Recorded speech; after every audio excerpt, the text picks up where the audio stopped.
dans le prochain épisode de Demain nous appartient. Tandis qu'Adèle a une sœur jumelle, Gabrielle confronte Nora. En parallèle, Chloé se lance dans un nouveau projet. Attention, les paragraphes qui suivent contiennent des spoilers sur l'épisode de Demain nous appartient diffusé lundi soir sur TF1. Si vous ne voulez rien savoir, ne lisez pas ce qui suit. Mercredi 25 octobre dans Demain nous appartient. Adèle a une sœur jumelle au commissariat. Roxane rapporte à Karim ce qu'elle a trouvé dans le carnet d'Adèle. Dans celui-ci, il y avait l'emploi du temps de Bart, un article sur la mort de Louise, un article sur l'exposition d'Adèle au Spoon ainsi qu'une photo raturée du jeune homme. Roxane se demande alors si Adèle n'aurait pas des problèmes psychologiques. Seulement, Karim n'a pas vraiment le temps de répondre puisqu'il reçoit un appel du procureur qui lui donne l'autorisation de rouvrir l'enquête sur la mort de Teddy Fournier. La police scientifique récupère donc le moteur ainsi que d'autres pièces de sa moto. Après avoir analysé toutes les pièces, Damien remarque que la conduite de frein a été sectionnée, ce qui signifie que la mort de Teddy Fournier n'était pas un accident. Comme il s'agit du même sabotage que sur la voiture de Bart, il ne fait désormais aucun doute pour la police que les deux accidents sont liés.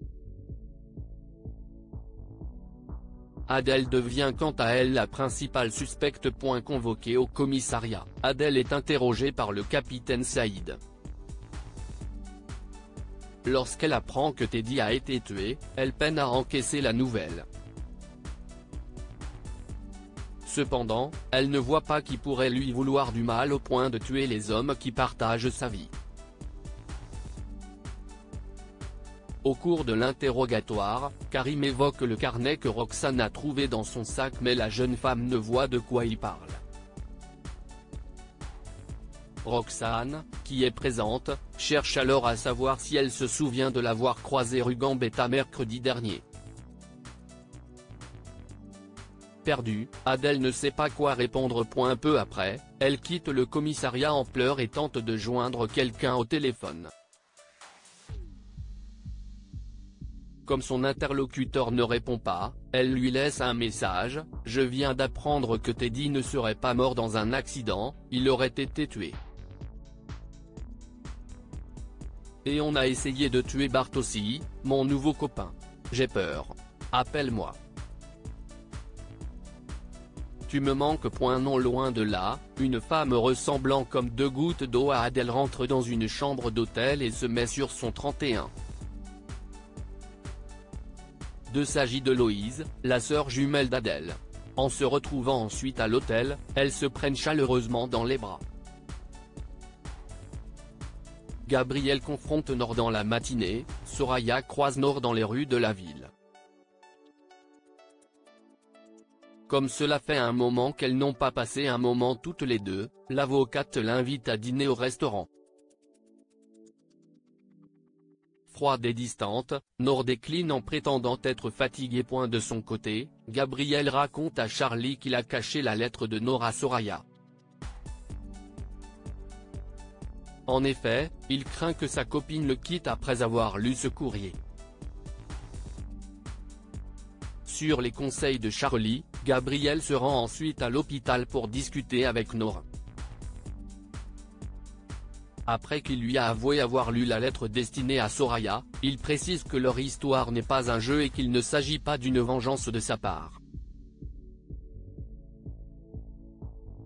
Selon Gabrielle, ils sont tombés amoureux l'un de l'autre sans s'en rendre compte. Face aux questions de l'infirmière, Gabrielle jure qu'il l'a vraiment aimée. Quand il a appris qu'elle l'avait trompé avec Vince, il en a beaucoup souffert et a dû se blinder pour surmonter ça. Petit à petit, il s'est détaché et a fini par guérir, en partie grâce à Soraya. Une fois qu'il a demandé pardon à Nora, il la supplie de ne rien dire à Soraya pour ne pas tout détruire. Le soir venu, Nora noie son chagrin au Spoon. Alex, qui est venu faire une livraison, cherche à savoir si tout va bien. Comme elle répond que non, Alex propose d'appeler Judith mais la jeune femme ne veut pas la déranger. Au moment où il évoque Soraya, Nour s'effondre en larmes et raconte qu'elle n'a plus personne. Alex la prend alors dans ses bras pour la réconforter puis offre de la raccompagner chez elle. Chloé se lance dans un nouveau projet. Chloé s'est lancée dans un nouveau projet déco. Comme Alex a beaucoup de travail au MA, c'est Diego qui l'accompagne faire les boutiques. Toutefois, Chloé se montre pénible quand elle fait du shopping, ce qui amuse beaucoup l'adolescent.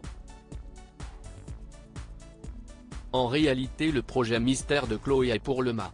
En effet, cette dernière a entièrement redécoré l'espace dédié à la dégustation. Si elle a conscience de ne pas être sur une plage de Saint-Tropez, Chloé est certaine que c'est en créant de la nouveauté qu'ils parviendront à susciter l'intérêt des gens. Avec cette nouvelle décoration cosy, elle est persuadée que leur clientèle va se sentir bien et rester plus longtemps pour consommer davantage.